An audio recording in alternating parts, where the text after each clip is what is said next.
មូលហេតុ10យ៉ាងដែលនាំឲ្យក្រ 1. ខ្វះការគិតគូរពីអនាគតមិនគិតចំពោះថ្ងៃស្អែកគ្មានផែនការចំណាយឬការអះអាងលើប្រាក់ចំណូល 2. ចំណាយលើអ្វីដែលមិនចាំបាច់ចំណាយលើទំនិញប្រើសម្រាប់អួតឬរឿងសេចក្តីសុខបណ្ដោះអាសន្នដូចជាទូរស័ព្ទថ្មីម៉ូតូថ្មី 3. មិនសន្សំប្រាក់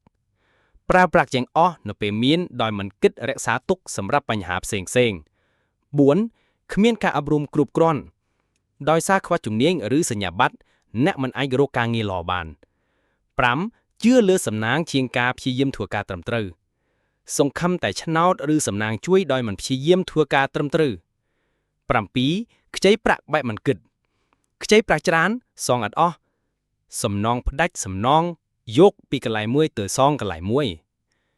8. ស្ថិតនៅក្នុងបរិយាកាសអវិជ្ជមាន toxic environment រួមនងជាមួយមនុស្សដែលមិនមានគោលដៅវក់លង្ការកំសាន្តផ្សេងខ្ជិលធ្វើការមិនចាប់ដាំង 9. ធ្វើការដោយគ្មានការរីកចម្រើន stagnant job or income មិនរីកចម្រើនព្រោះយកលុយដែលបានមកពីការងារទៅធ្វើអ្វីផ្សេងដូចជាចាប់ផ្ដើមរបរមួយផ្សេងទៀតទាំងដែលរបរចាស់មិនទាន់ល្អ 10. អនាធិបតេយ្យផ្នែកហិរញ្ញវត្ថុ lack of financial discipline បាត់បង់ការគ្រប់គ្រងចំណាយចំណូលបញ្ចេញប្រាក់ដោយគ្មានគម្រោងឬលោភលន់មិនចេះវិនិយោគលើខ្លួនឯង no sell investment